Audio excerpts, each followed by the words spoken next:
Tiene la palabra Cristian Castillo. Sí, ministra, usted ha hecho de alguna forma, la escuché muy atentamente, Gracias. un informe de su gestión. Por lo tanto, le voy a hacer preguntas referidas a toda su gestión, incluyendo obviamente la presentación del presupuesto. Primer punto que quería preguntarle, usted, como ministra de Seguridad, ¿sabía de la relación del hoy sujeto a extradición Fred Machado con el diputado José Luis Espert? Y si sabía, si no sabía, tiene un problema siendo ministra de Seguridad. Y si sabía, ¿por qué no expuso esa relación? ¿Por qué nos enteramos después de casi 6 años que había viajado no una, sino 36 veces en los aviones de Fred Machado y que había recibido transferencias del Bank of America de la sociedad que tenía Fred Machado y la minera que usaba para lavar dólares? Entonces, primera pregunta que quiero que usted me conteste: ¿sabía? ¿No sabía? Y si sabía, ¿por qué lo cubrió Espert? Porque acá usted dice que las hace, las paga, pero si es de su partido, las zafa. No las paga, las zafa. Muchísimas gracias por la pregunta. Déjeme terminar. Déjeme terminar. Le voy a hacer un combo de preguntas. Es el modus operandi, ministra, que tenemos en el funcionamiento de la comisión. Segunda pregunta que le quiero hacer, ligada a este tema. Si usted conoce a Alejandra Vidal Bada Vázquez, que aportó a su campaña del año 2023 y que ha recibido transferencias de Fred Machado.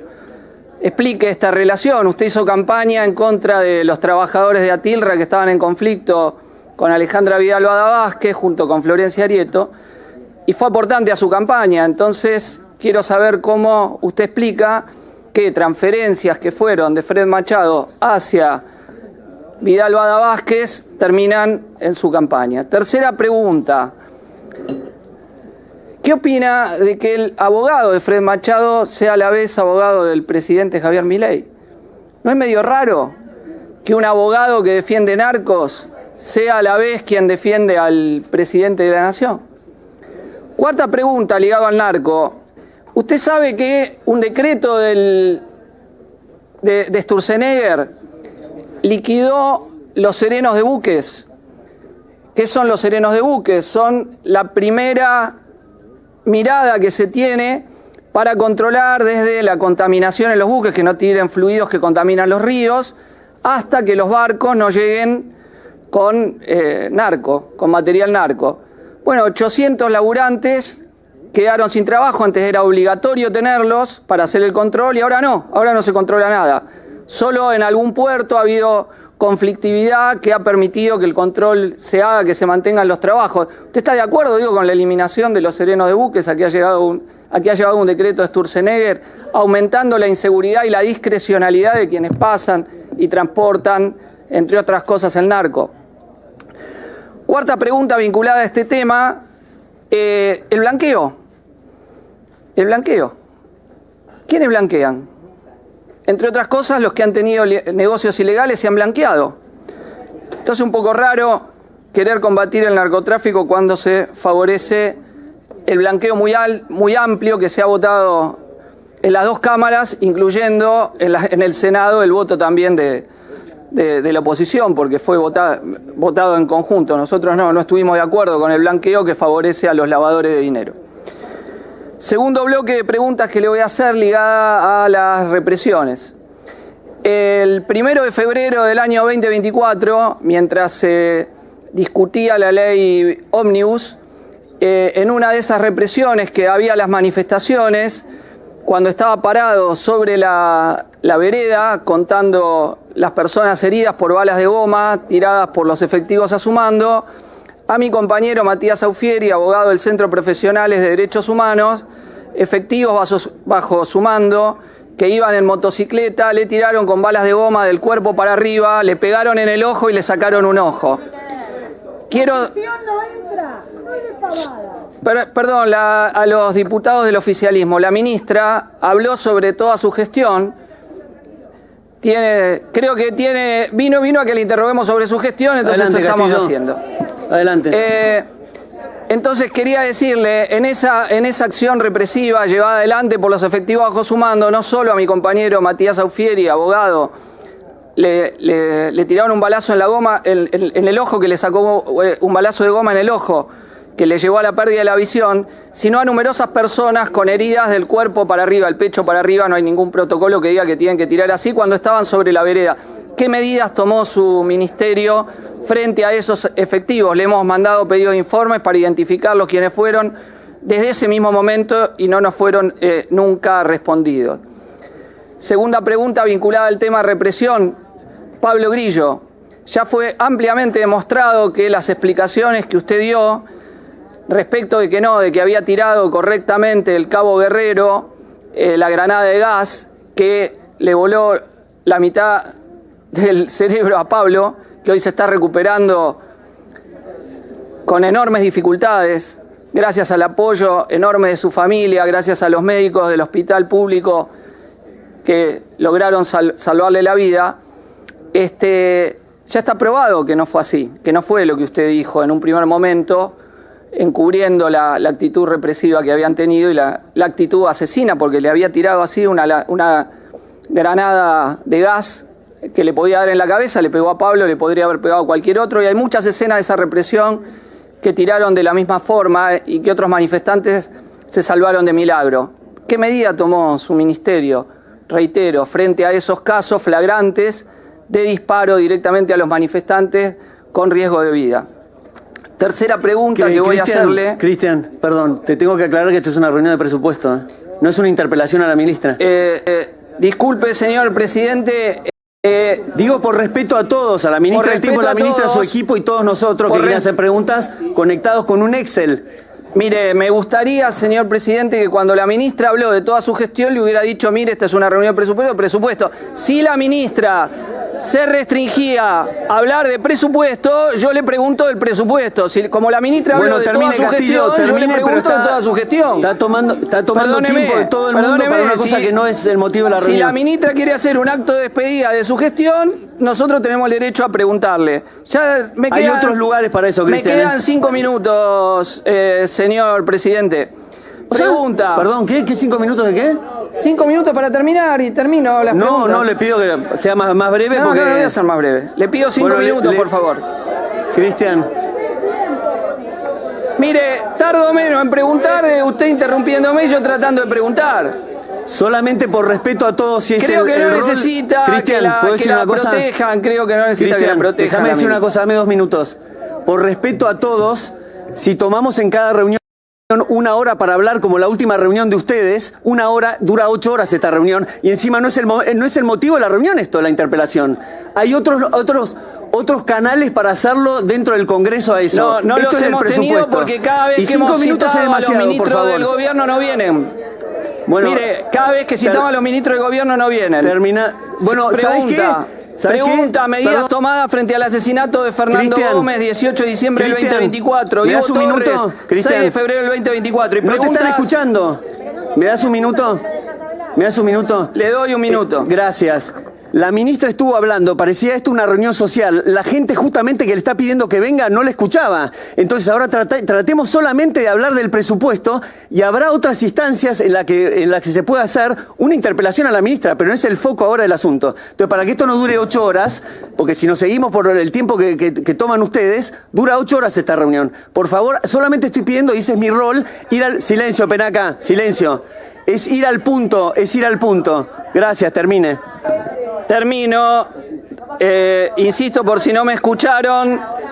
2 preguntas. Fernando Gómez Bagallero asesinado 18 de diciembre de 2024 por la Gendarmería. ¿Sabe la humildad del hogar en donde vivía? Ustedes lo acusaron de narco. Los narcos viven en los barrios privados. No era Fernando Gómez un narco, era un pobre laburante informal que no tenía trabajo, lo asesinó la Gendarmería.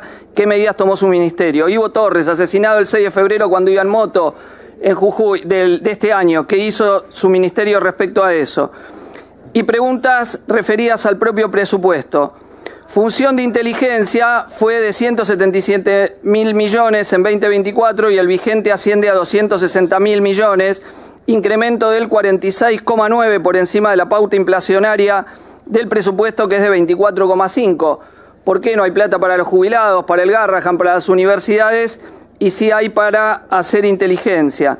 Seguridad interior, presupuesto vigente para 2026, 3.386.276 millones, por encima 16,9% del vigente el 2025 y en total 58,7% frente a 2024. De nuevo, muy por encima de la pauta inflacionaria. ¿Por qué no hay fondos para el Garrahan, para los jubilados, para las universidades, para la discapacidad y sí tienen para incrementar los recursos para las represiones?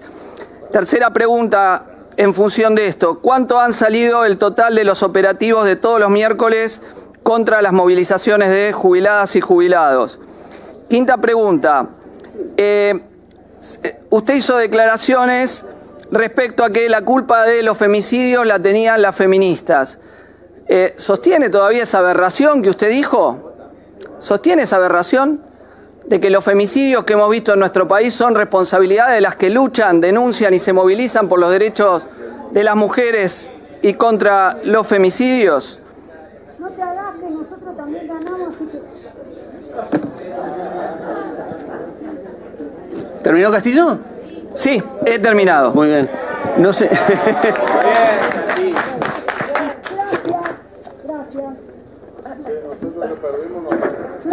Muy bien, muchísimas gracias, diputado. Vamos a empezar por lo primero que usted planteó de Fred Machado. En primer lugar, Fred Machado no tiene una causa en la Argentina. Cuando nosotros llegamos al gobierno, Fred Machado estaba detenido, preso por la Policía de Seguridad Aeroportuaria y el juez Villanueva de Neuquén, primero en la cárcel de Viedma y después tuvo prisión domiciliaria. Es decir que Fred Machado estaba preso para extradición, no por haber cometido un delito en la Argentina, sino para extradición. Es decir que nosotros lo recibimos preso. ¿Qué hay antes de esa situación? Hay dos informes que ya se los mandamos a la justicia, al juez. En esos dos informes hay un informe del 2021 de la Dirección Nacional de Inteligencia Criminal que expone la situación de Fred Machado, sus contactos y que en un párrafo dice que habría colaborado con la campaña del 2019. Al enviar el informe nosotros a la justicia, le abrimos un expediente administrativo al ex director de la Dirección Nacional de Inteligencia Criminal, porque no explica ni hay un papel que diga que de ese informe que él elaboró poniendo esa información haya judicializado una información. La Dirección Nacional de Inteligencia Criminal tiene una obligación. Cuando de sus análisis de inteligencia se deriva la posibilidad de un delito, lo debe judicializar. En este caso, como no existe este papel, nosotros le pedimos a la justicia que investigue qué pasó con ese informe de inteligencia del 2021 y abrimos un expediente administrativo porque evidentemente si lo hizo no lo dejó registrado. Mal. A la vez hay un informe de la PCA conducida por un diputado nacional al que respeto. En ese informe de la Policía de Seguridad Aeroportuaria, bastante flojito el informe, se incluye que uno de los miembros, esto es información de uno de los miembros de la PCA, del personal civil, tenía un carnet para manejar el auto de Fred Machado. Se lo acabo de mandar a la justicia. ¿Qué hizo el director de la PCA en el año 2021 con ese personal que estaba con una tarjeta azul de la camioneta de Machado? Nada. En consecuencia, se le abrió un expediente a esa persona que trabaja en la PCA para que explique, y se le envió a la justicia. Es decir, que la responsabilidad de quien debía de haber actuado en este caso es de quienes estaban al frente de los organismos de la Dirección Nacional de Inteligencia y de Delitos Complejos, tanto de la PCA como del Ministerio de Seguridad Nacional. Lamentablemente no sabemos, quizás lo hicieron, esos informes no figura que los hayan judicializado. En consecuencia, nuestra situación respecto a Fred Machado fue simplemente seguir adelante con la tarea de su extradición, que llegó a la Corte Suprema de Justicia y que está ya para ser enviado, y en el mes de noviembre viene una comisión de los Marshalls de Estados Unidos a llevárselo a ser juzgado a Estados Unidos. Así que sáquese de encima todo eso que usted cree que nosotros no hicimos, porque los que no lo hicieron, quizás sí, lo averiguará la justicia, porque nosotros le mandamos toda la información con esta pregunta. Los que no lo hicieron fueron los que elaboraron los informes en el 2021. Y si no lo hicieron, incumplieron sus deberes de funcionario público. Punto 1. Punto 2. Punto 2. Alejandra Vidal, como a Mayol, como a Sancor, como a 9 empresas importantes y 60 empresas lácteas, el sindicato de Atilra las destruyó. El pueblo de Sunchales hoy está destruido porque destruyeron Sancor. ¿Y sabe lo que nosotros hicimos con Alejandra Vidal? Lo que hicimos fue ayudar a que una de las empresas importantes de nuestro país, como todas las empresas lácteas, no terminaran destruidas por los sindicatos depredadores de Atilra que tiene la Argentina. La conozco a Alejandra Vidal, y eso de que tiene una relación con Fred Machado es un invento, y además es otro invento que haya puesto plata en mi campaña, es un invento. Puede mirar usted, y lo tiene, el reporte de todas las personas que aportaran a mi campaña, y va a ver que no aportó. Igual, si hubiera aportado, es una empresaria, como tantos empresarios de nuestro país, que los sindicatos depredadores de Atilra, el sindicato depredador de Atilra, la quiso destruir. Así que nosotros siempre estamos con los que dan trabajo, no con los que destruyen trabajo.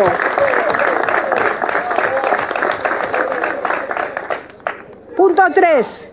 Serenos de buque, señor, serenos de buque, le voy a explicar. Cambiamos todo el REGINAVE, Registro Nacional de la Navegación. ¿Sabe lo que pasó con los sindicatos corruptos de los puertos de San Lorenzo, muchos de los cuales estuvieron presos por corrupción? Le voy a explicar. Todos los trabajadores de las flotas en este momento son de nacionalidad paraguaya. Hace 10 años, el 90% eran de nacionalidad argentina. Los sindicatos destruyeron el trabajo argentino en los barcos, construyeron todo tipo de mecanismos para que el comercio argentino sea más caro. ¿Y sabe lo único que lograron? Que todos los barcos se vayan todos a Paraguay con bandera paraguaya y tripulación paraguaya. Destruyeron el trabajo argentino. Y esto es lo que encareció a la Argentina, lo que permite que la Argentina no comercie. Por eso simplificamos y sacamos todas las figuras que hacen que la Argentina no sea competitiva en el mundo. Y lo vamos a hacer porque lo que importa es que si sacamos determinadas figuras que encarecen el comercio, vamos a tener más comercio, más cosecha y mucho mejor. Los serenos de buque no tiene nada que ver el sereno de buque con el narcotráfico. No entiende nada, Castillo, no entiende nada. El sereno de buque no cuida. Hable con los serenos de buque como hablé yo. No mezcle. Hable usted con los serenos. Le quiero decir algo más. Ahora vamos. La que habla sin saber es usted, perdón, ministra. Perdón. Cristian, te deja pido hablar a mí, no tomes el Cristian, no tomes el micrófono si no te doy la palabra, te lo pido por Yo lo favor. dejé hablar. Tuviste 10 minutos hablando, déjala contestar y que escuchá, por favor. Bien. La Argentina tomó una decisión. La decisión es la decisión del orden. Terminamos con los 9.000 piquetes que destruían a nuestro país. Desarmaron nuestro país. ¿Y saben lo que logramos? Y cada una de las situaciones donde intervinieron las fuerzas federales, hubo militantes de distintas fuerzas que tiraron piedras, destruyeron todo, hicieron bosta la plaza del Congreso, levantaron veredas, y nosotros eso no lo permitimos, Castillo, no lo permitimos. Y le quiero decir una cosa, para usted, los 200 policías que fueron heridos, muchos de los cuales perdieron los ojos, muchos de los cuales estuvieron internados, esos no valen, solamente vale determinada vida. Ahora, la vida de los policías no valen. Nosotros queremos orden. Cuando hay orden, hay tranquilidad. Cuando empiezan a tirar piedras, vamos a actuar una y otra vez.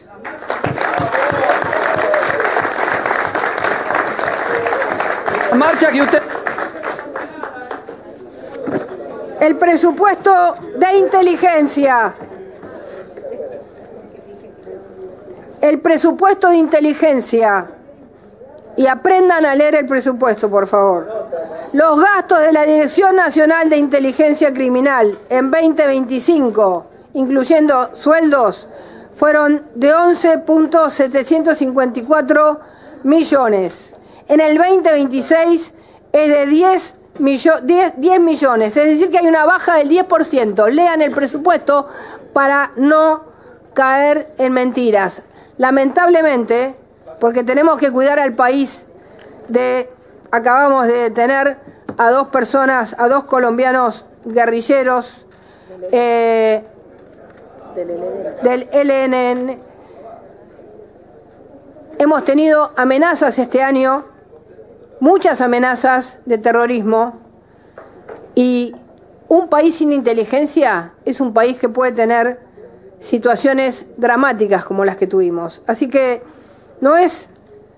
lamentamos tener un 10% menos de gastos de la Dirección Nacional de Inteligencia Criminal, pero estoy convencida que vamos a seguir haciendo con eficiencia la tarea que hace la Dirección Nacional de Inteligencia Criminal, que tiene mapeado y sabe exactamente dónde ir, a dónde están las bandas de narcotráficos, y trabaja fuertemente contra el crimen organizado. Es una Dirección Nacional que tiene menos de 200 personas, pero trabaja con eficiencia en análisis criminal, no hace calle, hace análisis criminal para darle insumos al Ministerio de Seguridad Nacional, a las fuerzas federales, y a partir de ahí poder combatir el crimen organizado. Muchísimas gracias, muchas gracias por sus preguntas. Y gracias. espero... Bueno.